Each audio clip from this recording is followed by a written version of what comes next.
The Wolf and the House Dog.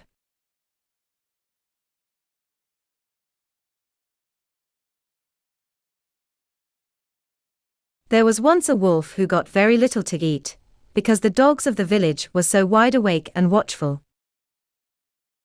He was really nothing but skin and bones, and it made him very downhearted to think of it.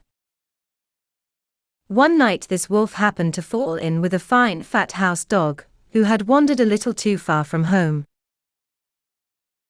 The wolf would gladly have eaten him then and there, but the house dog looked strong enough to leave his marks should he try it. So the wolf spoke very humbly to the dog, complimenting him on his fine appearance. "You can be as well fed as I am, if you want to," replied the dog. "Leave the woods, there you live miserably.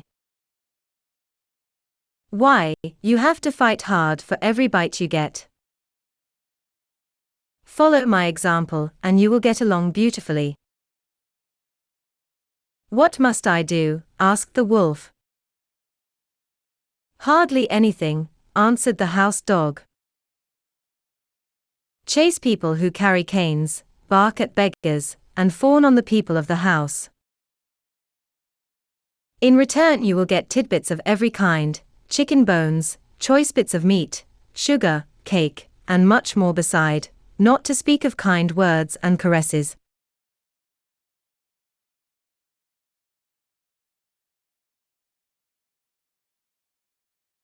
The wolf had such a beautiful vision of his coming happiness that he almost wept. But just then he noticed that the hair on the dog's neck was worn and the skin was chafed. "What is that on your neck?" "Nothing at all," replied the dog.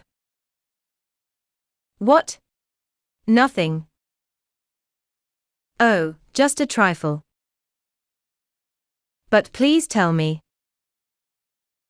Perhaps you see the mark of the collar to which my chain is fastened." "What? A chain?" cried the wolf. "Don't you go wherever you please?" "Not always. But what's the difference?" replied the dog. "All the difference in the world. I don't care a rap for your feasts, and I wouldn't take all the tender young lambs in the world at that price." And away ran the wolf to the woods.